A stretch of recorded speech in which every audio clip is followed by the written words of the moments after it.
Hello again, and welcome back to Illegally Sighted. This is Jesse, and I am back for another episode of Growing Up Illegally Sighted. We've covered a lot of topics so far in this series, and I gotta say, I'm kind of having fun with it. Just like a lot of the other experiments that I've added to the channel over the years and trying different things with the questions that people ask and just people, wanting to know a little bit more about like what I do, where I came from, all that kind of stuff, and trying to pass on maybe at least some of my experiences, some of what I've learned over the years in this crazy, messed up world as someone with legal blindness or vision impairment. This topic today, I want to talk about education. I think we're mainly going to be covering like K-12, kindergarten through like high school graduation. I don't know how long that's going to be. So college might be another thing. Actually, yeah, I probably might do a separate transition video, like transitioning from high school to college, and even transitioning from, maybe doing transitioning high school to college, transitioning from even college in an education environment to a the real world, the harsh real world of employment. So that could be another video. Um, because yeah, education can be really good and it can be really difficult depending on your environment, depending on what you have access to. Now, granted, when I was in K-12, that's been way many years ago, you know, 20 plus years ago, 20, 25 years ago. Um, so if you have, if you are, let's say, maybe a transition student, junior high, high school, even college, maybe some of the information in these videos will help you. But maybe if you are a parent or a relative or, you just know somebody who has a visually impaired or blind child, maybe some of this will be helpful. The good news is I think nowadays people have, they theoretically at least have a lot more potential access to way more than I ever did back in school because, I mean, as I've always said, technology doesn't solve every problem, but it definitely helps. As I work, like in my day job, I work a lot with high school, college students, transition age students. And sometimes I'll say, man, if I had half the stuff you guys do nowadays, I probably wouldn't have hated school half as much as I did.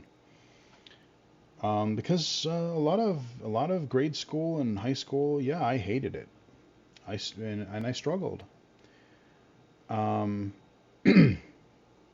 so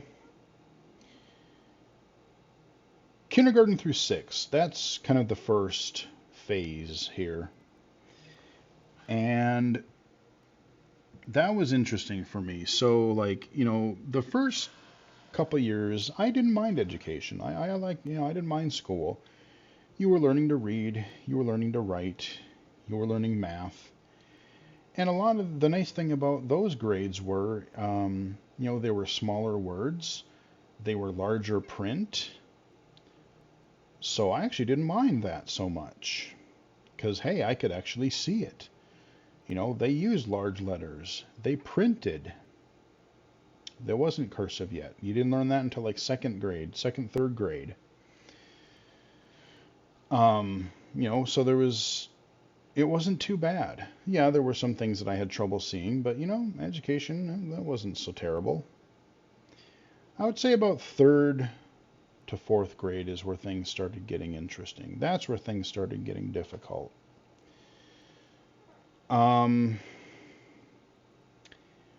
Because then you were starting to actually read. You were starting to read more books. You were starting to read more textbooks.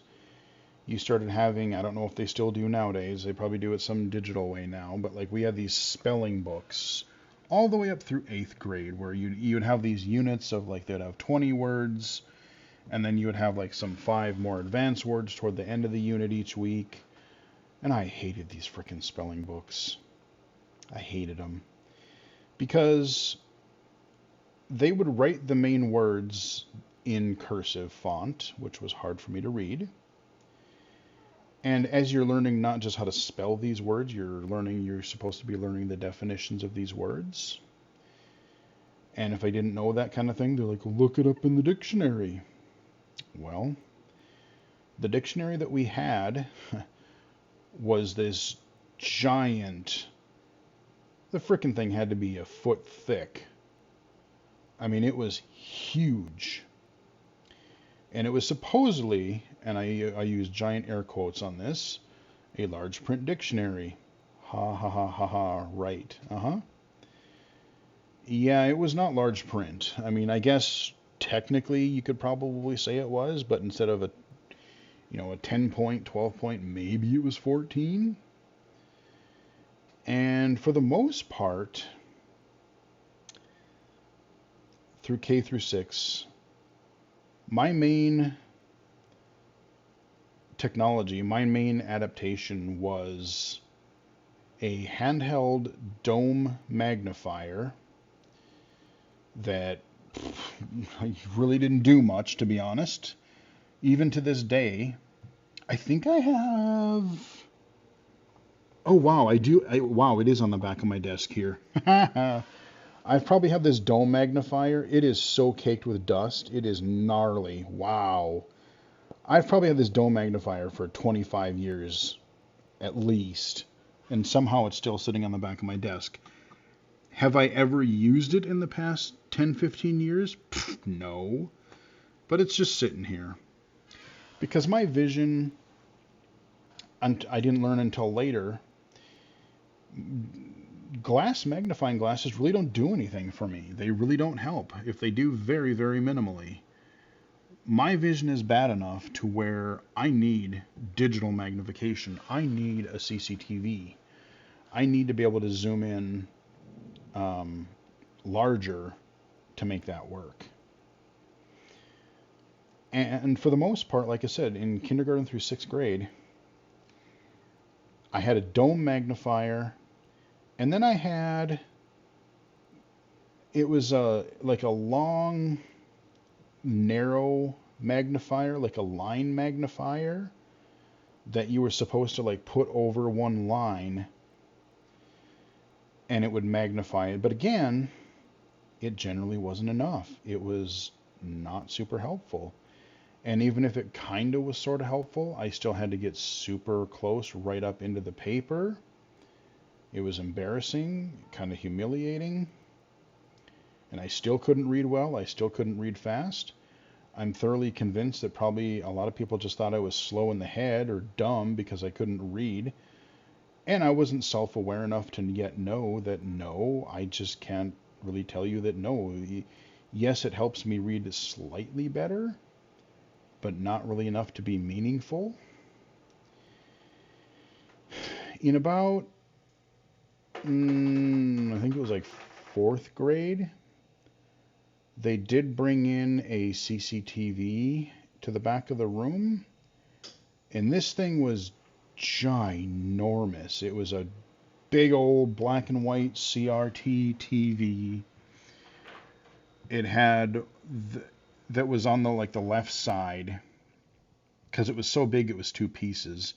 The right side was this, giant XY table with a behemoth camera pointing down at the paper. There was no distance anything. You were lucky to have a decent image pointing down at the paper. And like I said, did I mention it was black and white? It helped.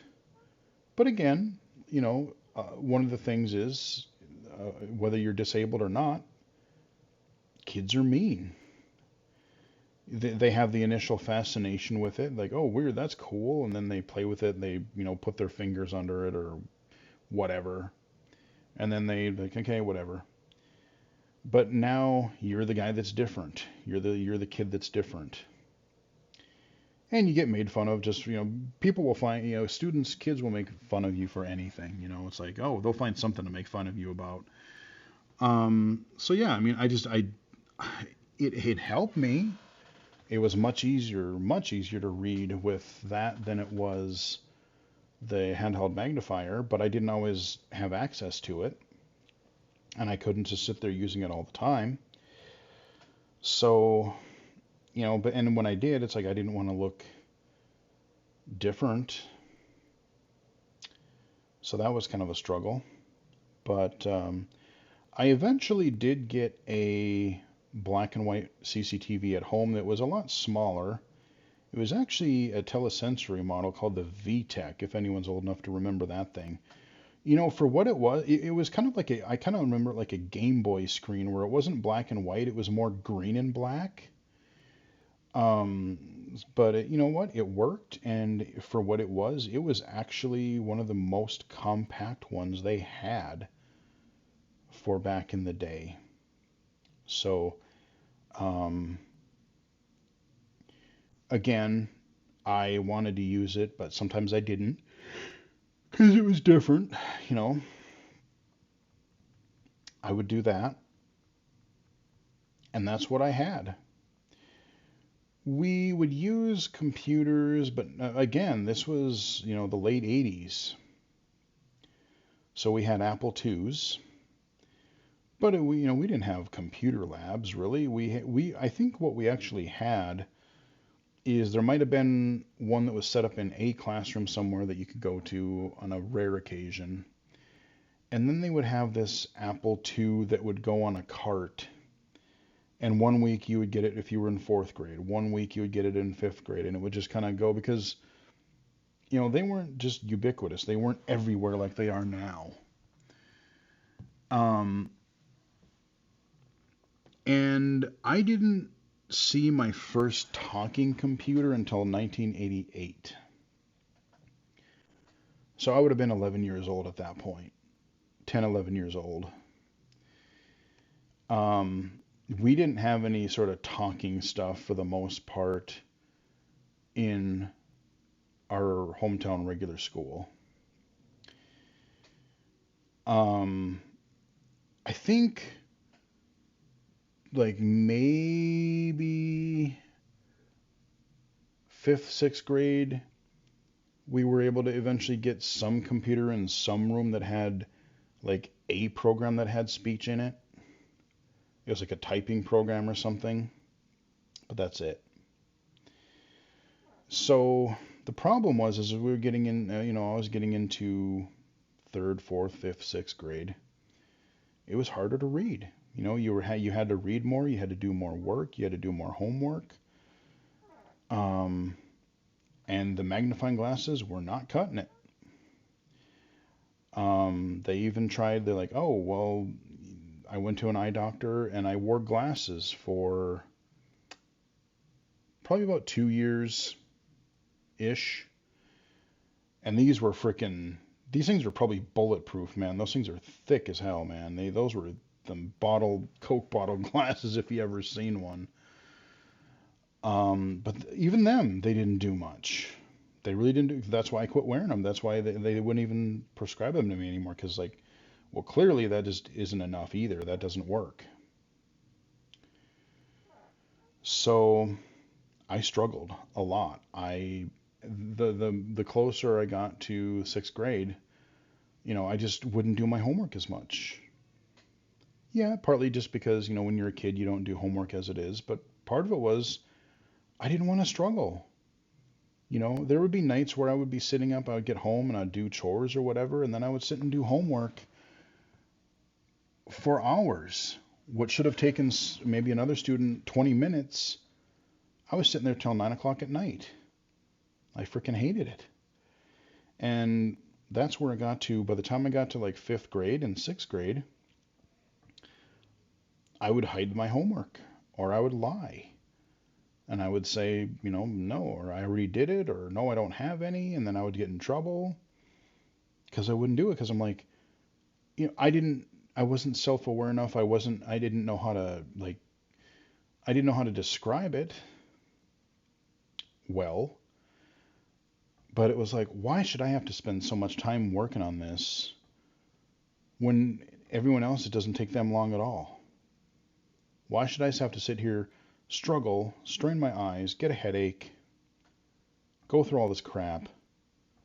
No, I'm not doing it. I'm done. I don't care. Sixth grade is where it got the worst because the first couple of weeks were okay, but then like the rest of that year, the running joke is, and I would kind of argue that maybe it's not so much of a joke because it really did feel like I probably spent more time in the principal's office than he did. It wasn't because I was a delinquent. It wasn't because I was like getting in fights or anything like that. It was because, no, I'm not doing your stupid spelling book. No, I'm not doing your homework tonight or this week. I've had enough. This is a pain in my ass. I'm not doing it. It's slow, it's cumbersome, it's horrible. We would have these large print textbooks that were, again, you had two types. You had the ones that were hardcover that were, again, quote unquote large print, but no, they were not. Or to me, they were very minimal large print. They really didn't do much at all. And then you had the ones that were soft cover that were larger print, that were easier to see, but the pages were flipped vertically. So one, like the left side of your regular book page was one whole page left and right, but like I said, you flip the book sideways, and so the top half was the top, or the left side of your book was the top half of the page, and the other side was the bottom half of the page. You were just reading the book sideways. And the nice thing is you could fold that book in half because it was on like a binder. Because the hardcover books were so big that like literally to try to read the text at the top, you had to like stand up if you had to get close to it. Oh, I can't tell you how bad my back hurt and my neck hurt for doing that crap all the time. And then they would have you use these what they call slant boards, where you were like then you didn't bend over as much, which was nice. But then you still had to stand up to see the top of it. And then it was like, oh, you're sitting up and down, up and down. It's like, oh, I absolutely hated it. And that's what I had in grade school. I had access to the CCTV sometimes. I would do very minimal stuff with a computer. I had seen enough of the computer to know I loved them and I wanted to use them more. By that time I had played Atari and Nintendo and I love video games, but like for school, a little bit of a CCTV, mostly magnifier, very not large print books. And like I said, in sixth grade, I'd had enough. And so I was not doing my homework much at all. I would hide it. I would lie. I would try to get out of it. I just didn't care. I would, I'd pretend to do it. Like, oh, send me to my room to do my homework. I would sit there and do something else or just space out or something. I don't know. Because it just wasn't worth my time. And so every time I'd come into school, the teacher or the teacher's aide, I had gotten a teacher's aide in about, I think it was fourth grade, maybe fifth. I know I had it in fifth. I worked with her in fifth, and I had her all the way through high school. She was she was an adult that the school had hired. They call them paras now, but teacher's aide is what we called them.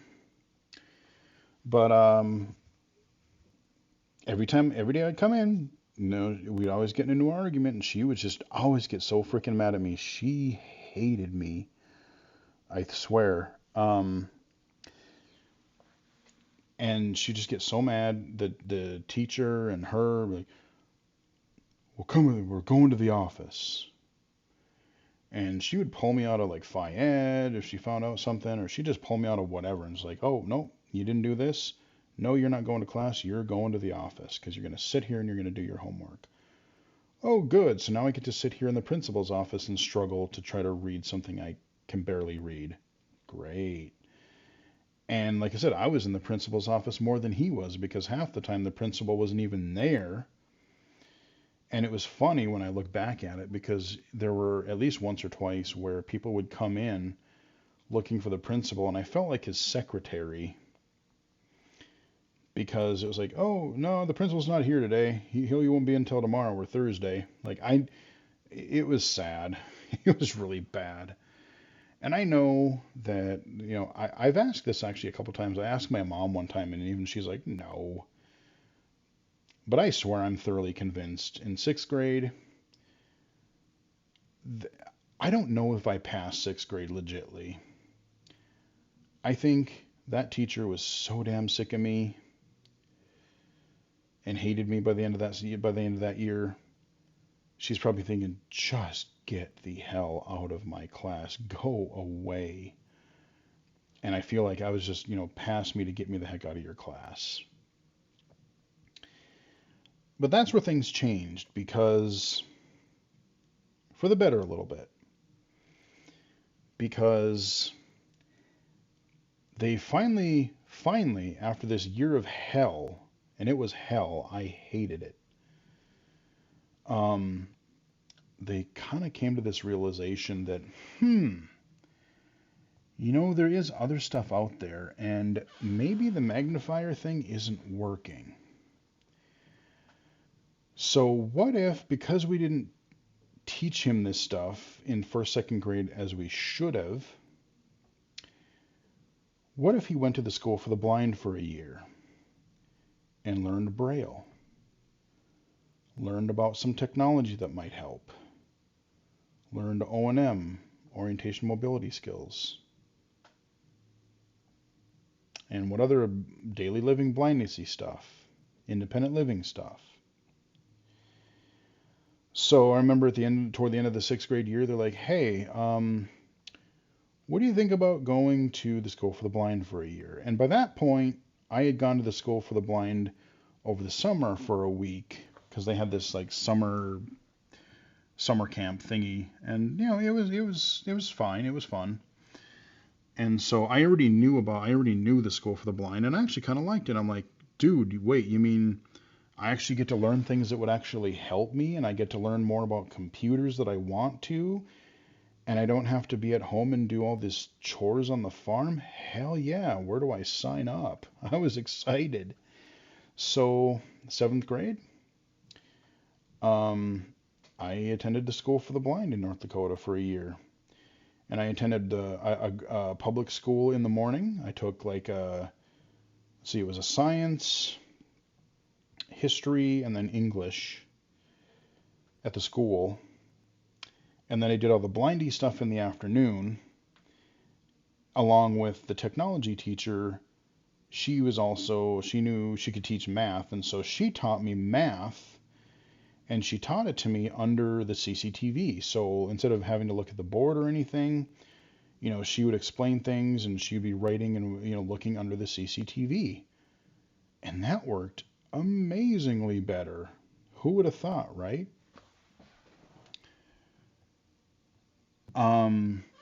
So that was seventh grade. I would have to, my parents would drive me to a town about an hour away. And then from there, I had to take a bus for another hour and a half, 2 hours.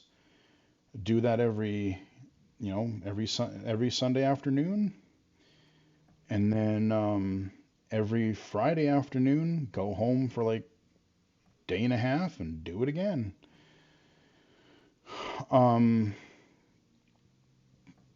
But I actually liked school that year because, even if I was in the regular high school, I was living at the school for the blind. And so if I needed I needed this adapted a little bit. Like I said, I used the large print textbooks in grade school. And the other thing that we would do is they would photocopy. They used to call it blowing it up, but they would photocopy an article or a page from a book or something that we were supposed to read or a worksheet, but they would use this big, long, large paper And again, it wasn't much larger, but at least it sort of kind of helped. So I remember always having to go down to the office and like, hey, can you blow this up for me? But that was the extent of what I had. So when I was at the school for the blind, God forbid, I was, doing more typing, and then I was starting to write my reports on a computer instead of handwriting them. And then, God forbid, I could actually like see them more clearer because my handwriting was never all that great. I could read the text with magnification on my computer or have them read aloud. What a novel idea. Um, so that helped. Um, and then, like I said, it was a one-on-one math class where like she was teaching me under the CCTV. Shout out to Janice, man. She did it well. She got me through tech. She got me, moved me. I did a lot of stuff on the Apple II still, but that's where I really got introduced to not Windows, to DOS, to PCs. That's where I really got started into that. And I did start playing with note takers back in the day because there was the Braille and Speak, and the Braille Mate had just come out. A lot of people probably remember the Braille and Speak, but not many people probably remember the Braille Mate. And I actually preferred the Braille Mate at the time. This was, a Braille and Speak kind of device, Braille Note kind of device.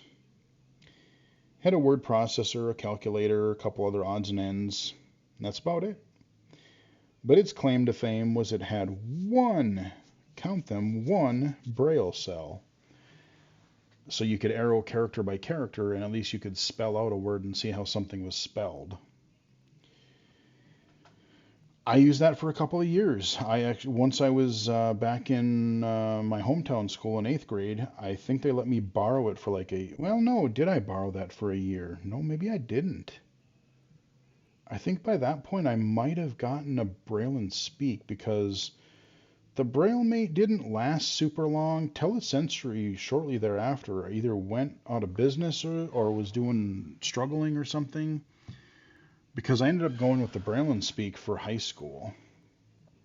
But yeah, 7th grade, I liked it because I was able to be on my own. I didn't, I could do things. I just felt like I could be more me. When I was at home, I was exhausted from struggling at school all day, and then I would go home and work on the farm and do chores and work with the animals and just not a lot of fun. So I actually really liked it. I like being on my own. That's my first taste of, I was in a dorm and everything, and I was still in school, but hell, I was basically this was like, practically like a college experience, man. I was on my own. And then so when I went back to 8th grade, they would try to get me at least one of my books, maybe two, in Braille, just so I would improve my Braille reading skills. The problem with that was, by that point, again, if I would have learned Braille in 1st, 2nd grade, just as like you were learning to read print, it probably would have been better. Because, and this is my argument for learning technology too, is if you're taught that right away, I can learn in Braille those short words, those strings of letters, short words, short phrases, short sentences, and get used to it and build my speed, build my tolerance for being able to feel and read the Braille for a longer period of time. But by the time I learned it in 7th grade, and now I'm thrown into higher classes where there's a lot more reading, and my reading is slow, well, that just makes me fall behind further because, I'm reading Braille, but I'm not super fast at it, and so because of my reading speed, I am falling behind. I'm just reading it a lot slower, so I'm falling behind. But then I also started working with books on tape. That's the way that I really preferred. I could listen to books because I'm like, hey, reading books by tape? Hell yeah, this is now we're talking. This is way easier and I can comprehend it. You know, you can speed it up some, even though you have the chipmunk effect, if you whatever. But yeah, I love books on tape, man. That was the way to go.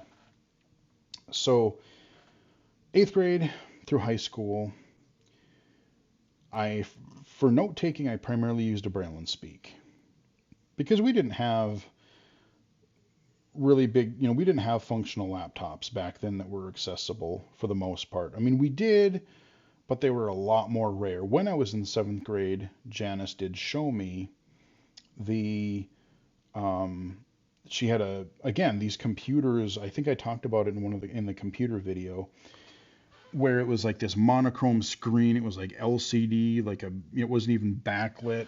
Um, but you could put JAWS for DOS on there and you could use it, but like I said, it was minimal in its functionality. So, today, to me anyway, a computer has much more variety, much more capability and functionality than a note taker would, even the Android ones. Um, but back then, it's like, well, I could just as well use a note taker because it's small, the battery life is good, and the computer can't really do a hell of a lot more, so why not? And then I also type in Braille. So now I got really good at typing in Braille. I never read it very fast, but by the end of high school, I could type in Braille great.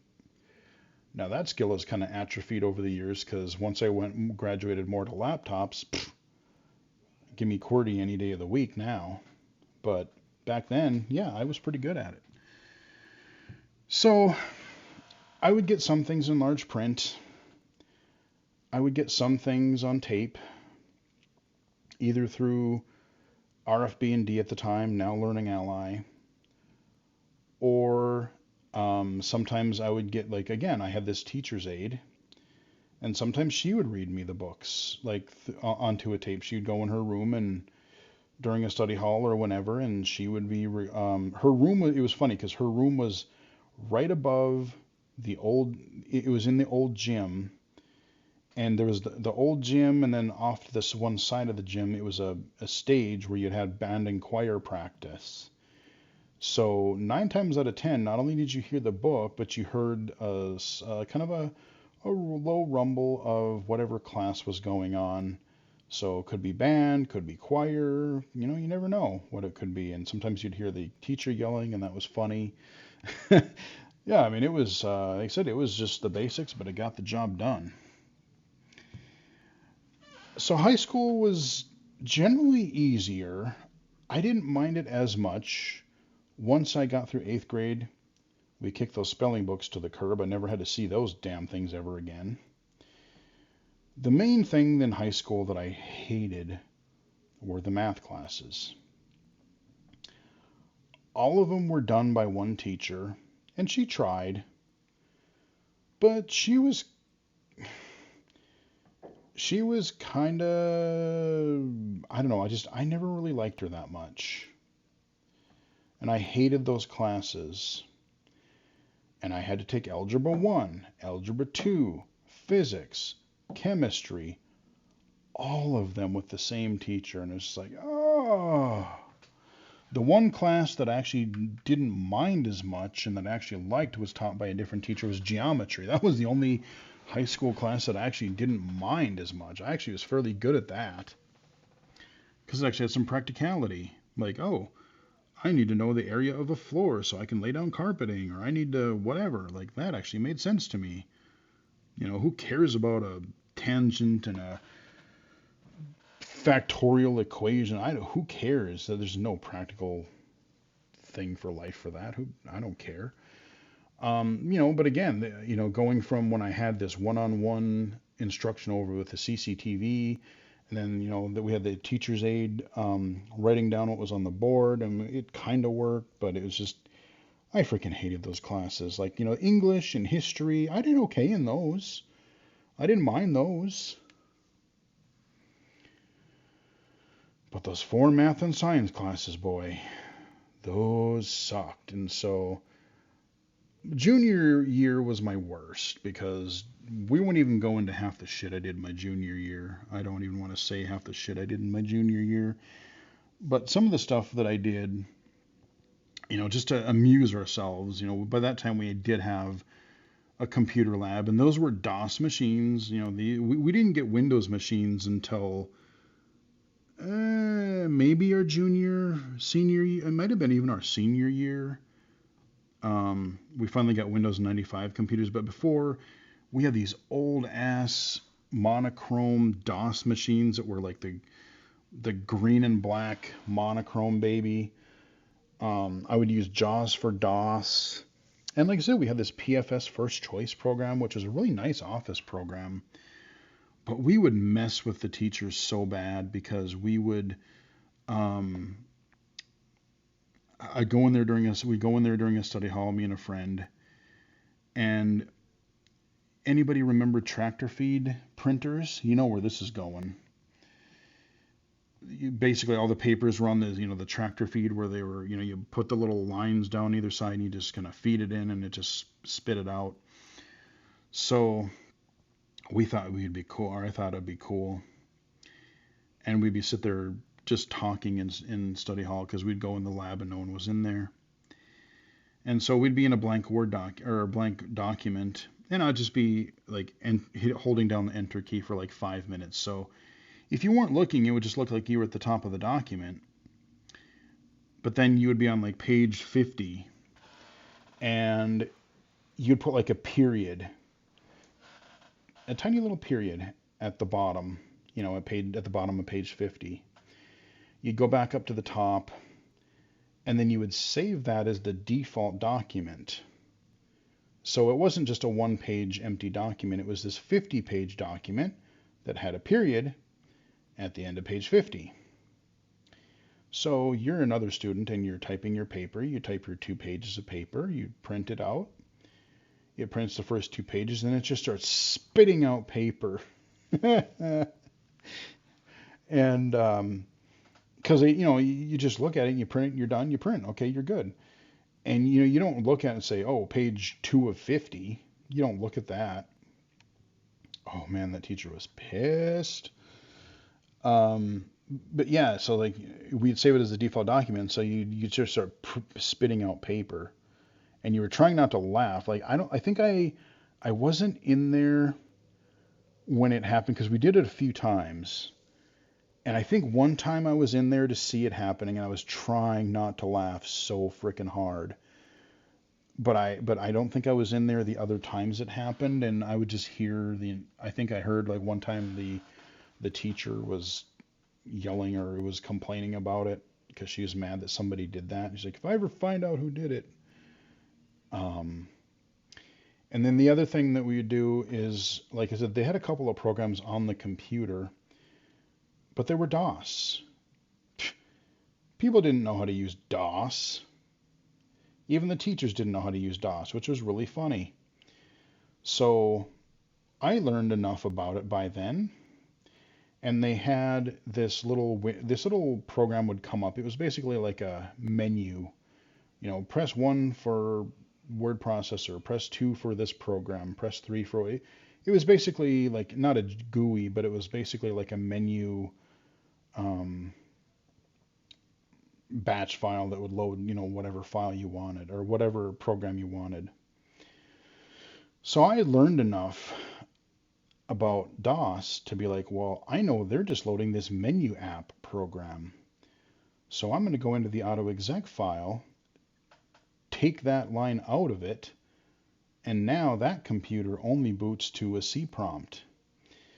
And, again, our teachers were so smart that they thought the computer was broken.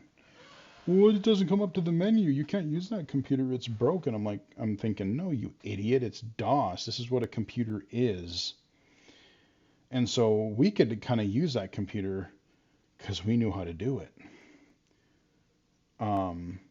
But it was just funny because like even the teacher's like, this computer's broken. I don't know how to get into my simple menu. So that was funny. We were mean. And then we would use it to our advantage. So again, my friend and I, in study hall, we'd go to the library that had a little better computer. They had a 286, man. Windows, baby. And so we would go in And I would, we'd make some change just so that something wouldn't quite work right. So I was like, oh, we know there's just going to be this sucky class next period. So we'd go in there and just, make some change or whatever. And then just, okay, we're working on it for a little while and then we're done. And then someone in the next class or two, like someone would go in there and try to use it. And the librarian, again, she wasn't sure. So she knew that a couple of us were good at computers. So every once in a while, she'd come into class and say, hey, we're having trouble with the computer. And do you think that do you think Jesse can come in and Jesse and Adam can come look at it and see if we can figure it out? And of course, we knew exactly what to do right away, but we played dumb. We're like, well, we milked it. So it's like, oh, well, we have 25 minutes left of this class. Let's see if we can at least take 20 minutes and be like, oh, we're looking around, we're just pretending, we're looking for options and, trying stuff that we knew wouldn't work. And then, I think, what if we did this? And then we would fix it so that we did fix it. So then she'd call us in the future again. But it was a way to get out of class, kind of legit like. So yeah, that was us. I said the one other um, story, I told it in an interview recently, but it does sort of have to do with assistive technology, was still really, really funny. If you've heard of the Franklin Language Master, and I was shocked to learn like 5 years ago, somebody had requested one through my day job as an accommodation. I didn't even know they still made these things, and we looked it up, and sure as ever, the thing has not changed, I don't think hardly at all, since like 1993 or 5 or whenever the heck the thing came out. I seen one in like 20, I don't know, 15, 16, and it was like the same old bad screen, same old bad speech, everything. So we were in class one day, and there was some kids screwing around at the end of class because we had a few minutes before the bell rang, and there was a couple guys screwing around, and I was just sitting there. The aide was sitting there next to me, and she got tired of watching them screw around, so she's like, Mike, quit being a dildo. And everyone just got quiet. Like, what did she just say? And then everyone just starts laughing. I laughed. I knew what that meant by that point. And she couldn't figure it out. She's like, what? What's so wrong? And she was getting mad. She was getting mad because the thing with her is if you pissed her off, she would just get mad. And like I said, like when I was in 6th grade, God, she was pissed at me all the time. But it was funny because she was just getting mad, and she'd get mad at me. It's like, what are you laughing about? She's like, what? I just said it. She said, it's just a stupid person. And we're like, no, that is not what that word means. And I didn't have it with me, I don't think, that day. But that night I went home and I looked up the word on my little dictionary, my little talking dictionary. Sure enough, they had the definition, and it was really funny having this robot voice reading the definition of what a dildo was. Still cracks me up when I think about it. So I bring it in the next day, and someone had, brought it up or something in a class, and we were laughing again. And she got frickin' just mad again. So the end of that period, okay, you think you're so smart, you show me, you prove to me then. Alrighty. So me and the other guys in my class, because again, I was from the middle of nowhere. We had like a total of like 7 guys and 13 girls in our class, something like that. So all the guys and I crowd around my locker. I open up the locker. I pull out this little dictionary. I type in the word, hit enter, and hit read. It reads the definition, and she just deathly, oh dear God. Oh, I'm so sorry. I'm sorry. And just books it down the stairs. It's so damn funny. Using assistive technology in that scenario that's a fun. I will never forget that to the day I die. That was the funniest freaking thing I've ever seen. So that, yeah, those are some just high school stories. But like I said, even high school, all those math and science classes, I hated it. And even some of the reading classes, I struggled in because, like, well, hey, we want you to read some in Braille, which I wasn't necessarily opposed to, but I just couldn't keep up with it. I learned it so late that I was just struggling to build up my speed. So I had a lot of trouble. I got some books on tape. And even that had its issues because, now you can literally look up a page number. You can go chapter to chapter. You can, it's funny because people complain like, oh, I don't want to have a digital book. I don't like it. It's whatever. Like, I would have killed to have the books that we have now if I could read it visually in large print or if I could have it read aloud via text to speech. I would have killed for that because it's like, oh, I want you to read chapter 7 today. Okay, you got to look up on the little card. Okay, that's on tape 13, side 3, halfway through. So you're rewinding and fast forward until you find where you need to start. And that took 10 minutes or better. And then you read the thing. So it's like, you can't just instantly jump, or maybe you wanted to review something, God forbid, you had to go find it again. So it was better, but it wasn't great. There were no digital textbooks in my high school days. So it was paper, it was large, quote unquote, large print books. It might have been Braille a little bit, or it might have been cassette. And so it was better than it was in late grade school. But it was still challenging. Like I said, the math and science classes, absolutely hated them, struggled. Again, it took me longer than it did everyone else, so it was like I hated it for that reason. It took me longer to do everything, and hated it. So I think the lesson here is the younger you are, like again, if you have a kid and you're advocating for them, the best thing I think that you can do now, because we have iPads in class, we have Chromebooks, we have Windows laptops, we have MacBooks, we have any number of options. And here's the thing. We do have Braille displays and we have note takers.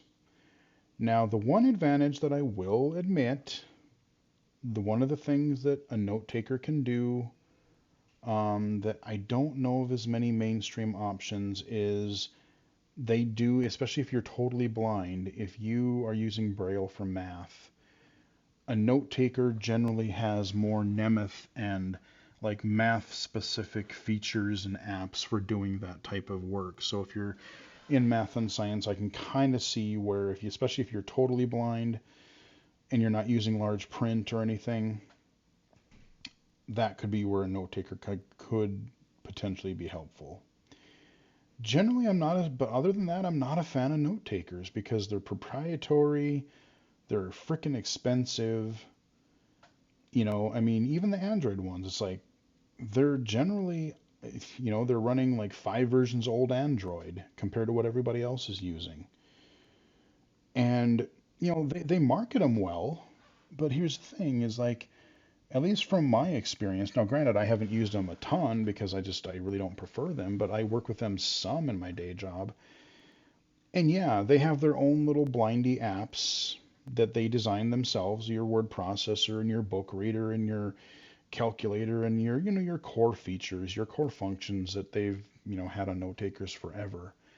And they say, oh yeah, you can go to the Play Store and you can use these apps and yada yada. They've probably gotten better, but once you leave that little safety safe, once you kind of leave um, their little walled garden and you use regular Google Play apps, because that's what pretty much all these note takers are right now, because Apple isn't going to let you make a proprietary device that they don't control. Um, they don't, I don't know, like once you're in more of the mainstream apps, things can potentially fall apart a little bit more, and you're not going to have the same necessarily functionality, and it's not going to work as smoothly as, again, the ones that are proprietary. So, and especially with the introduction several years ago now, I like these braille displays that are not just braille displays. I call them smart braille displays because they're not a full note taker. You don't have to use the internet or email or computery tasks with them. They are a braille display for your computer. They are a braille display for your smartphone. They are also a basic note taker. Now, you're not going to write papers and reports with them because you don't really generally have formatting. They're not meant for that. They're meant so that you can take notes in class, write quick notes and, paragraphs or something, but like nothing really beyond that. For serious work, you would use a laptop, let's say. Because I'm like when I'm taking notes, I don't care about formatting. I write down what I heard or what I need to know. I hit enter. I write something else down. I hit enter, and I keep going until the end of class. And then I review my notes. That's all you need. Um, but the earlier that you can learn your blindness skills, if you are advocating for a child, try to get them to learn this stuff. If they're struggling to read print, you know, early on, yeah, get them to learn Braille early when they're still learning simple words, when they're generally learning to read, period. Because then they will be learning to read, you know, they won't be having to read long, complex books and documents right away. They'll be learning to read Braille just like a sighted person would learn to read print. They'll grow into it and they'll be a better, faster reader eventually because of it. Same thing with computers.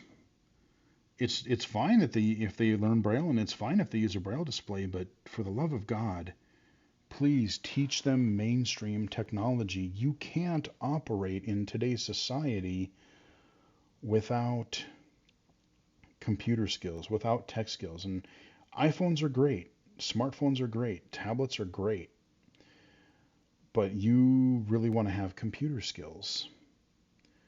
Writing a Word document or a Google Doc, learning to type without looking at the keys. And like I said, even if you have vision, like sighted people, you're not supposed to look at the keys either. Um,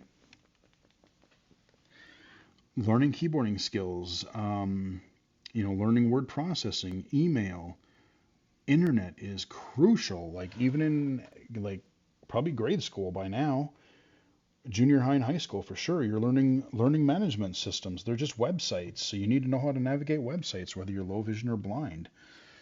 And the thing is we don't have the excuse that we had 10, 15 years ago. Because before, well, you got to buy Zoom text, you got to buy JAWS, and those are 600, 1,000, 1,200 bucks a piece.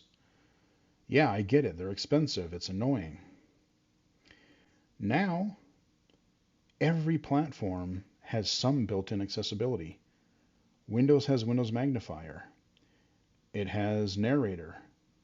NVDA is a great screen reader and it's free. Um, Typer Online is free. You can go to it on any browser, PC, Mac, whatever. You got a keyboard, you can use it. Mac, you've got VoiceOver, you've got Zoom. Um, Chromebook has some accessibility, although not quite as much. I would actually, especially when you're going toward junior high, high school, as an accommodation, one thing that we often recommend is to, if a school is a Chromebook school, because there are limited options in accessibility, they have some, sure, but I think, especially in a competitive world, going to college, looking for work, if they can substitute out for that student a Chromebook for like a Windows PC laptop, that is in their best interest, I think, because they have not only the built-in access, they have Windows magnifier, they have narrator, they have NVDA for free if they want a screen reader, but then they also have JAWS, they have Zoom Text, they have Fusion, and everything that you do in a Chromebook, you can do in a Chrome browser. I can go to Google Docs, I can go to Google Classroom, I can go to whatever. I can go to the Bookshare website and read my books in my browser if I want to. Um, so you have everything that a Chromebook does, but you're actually giving them the skills they need because they're going to need more than a Chromebook to be effective in college. There's just no way around it. Um, so getting them used to that, the earlier the better. Get them used to using mainstream technology because your employer is not going to ask you how you do, you know, they're not going to ask you how you do your Braille note. They're going to ask you, can you use our website? Can you use our database? Can you whatever? And if you have those skills, you are going to be more, what's the word I'm looking for? You're going to be you're going to be more prepared, but you're going to be more attractive to an employer to be like, this person can use Office. This person can be fine on the internet. This person can, learn a new website, learn a new piece of software, use Google Suite, whatever.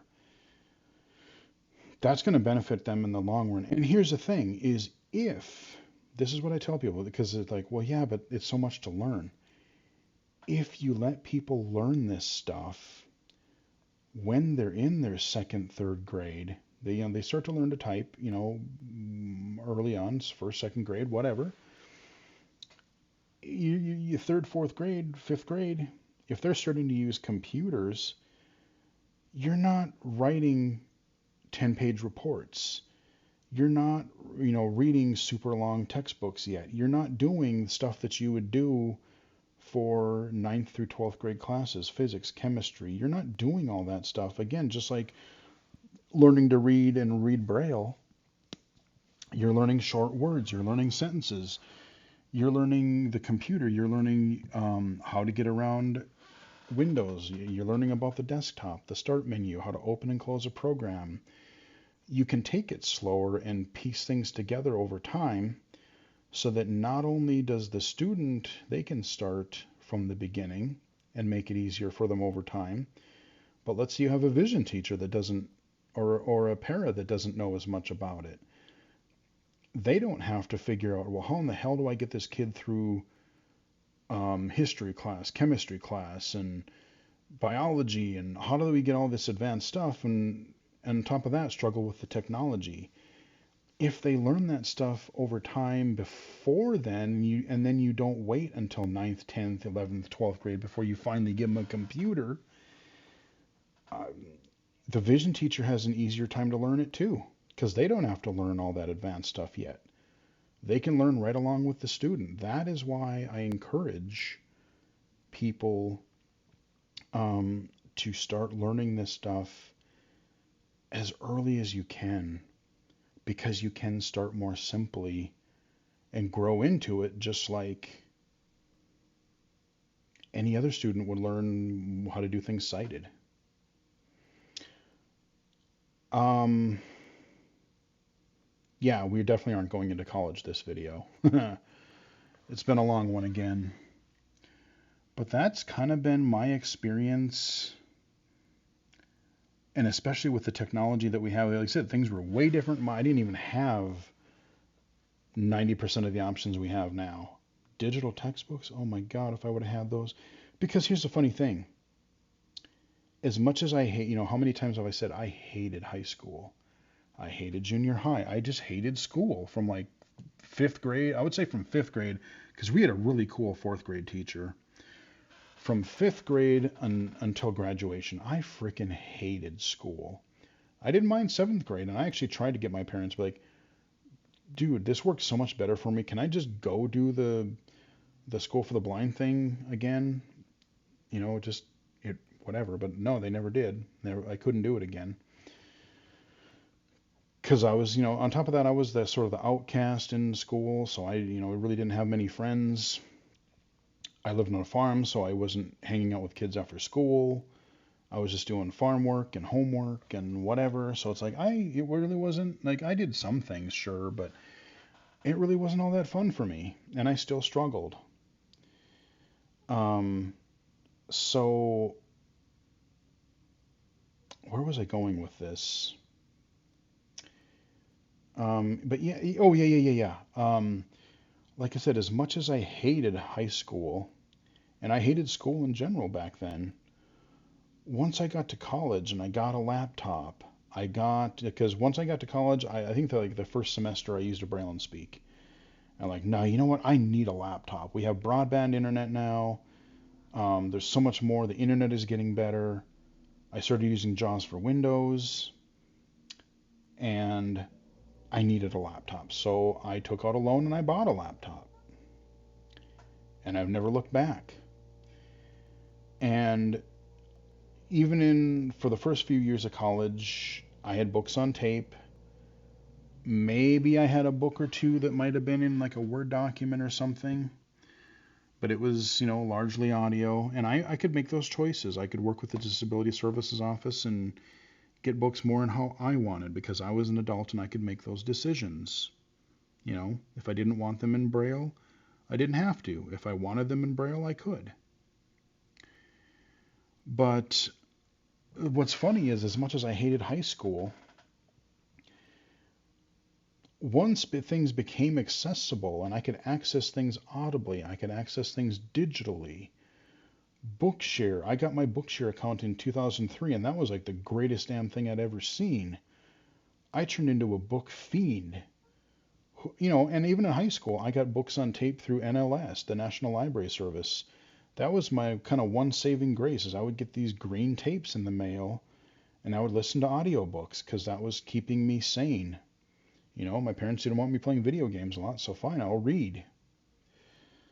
Um, I loved audiobooks, and now I didn't have to wait for them in the mail. I could go to the internet and download them and read them on my computer.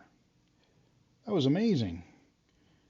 And we'll get into that more in the college stuff, but like, we had that, and then, now we have laptops and smartphones and any kind of app you could imagine. You can take a picture of paper documents and have them read aloud, and you can, good God, man. I didn't even have that in college. So, but now because we have all those things, I'm not even in school anymore, and I love to read. I read all the time. I love to learn. And like I said, if you would have told me in high school that I would become a trainer, a teacher, an instructor, do the type of work that I'm doing now, even in these videos, you could kind of count that way to a degree, I would have laughed at you. But, if you make it not only accessible, but you make it actually kind of pleasant for someone to learn where they don't have to struggle to do the most simple of things, guess what? People are actually going to like it more. So, yeah, I mean, I read textbooks for fun. Like, I'll see something on social media or I'll hear about a book and it's like some freaking nerdy, literally a textbook. I'm like, oh, a textbook on AI or a textbook on, um, like I don't know, some history of some tech or gaming thing, or like I've literally purchased textbooks on Kindle, and I'm not even in school anymore because, or I found them on Bookshare because I'm like, that sounds really interesting. I would actually like to read that because now I'm a huge freaking nerd because the tools are there, the accessibility is there, and I can actually do it. It makes a huge difference. And that's the kind of thing that we're going to come back to when it comes to, through this video in grade school, high school, college, employment, all that stuff. So I've rambled on again enough. I hope this recorded, and I hope it was helpful to people. Again, feel free to share it. If you have friends or family who are visually impaired, maybe something in here will give you guys some ideas or help or something. So that's what I'm hoping these videos will do. We will wrap it up here. Hopefully you guys enjoyed it. Give it a like if you did. Follow me on Twitter at BGFH79, twitch.tv/IllegallySighted, IllegallySighted.com, and right here on YouTube. Until next time, I will chat with everybody again later.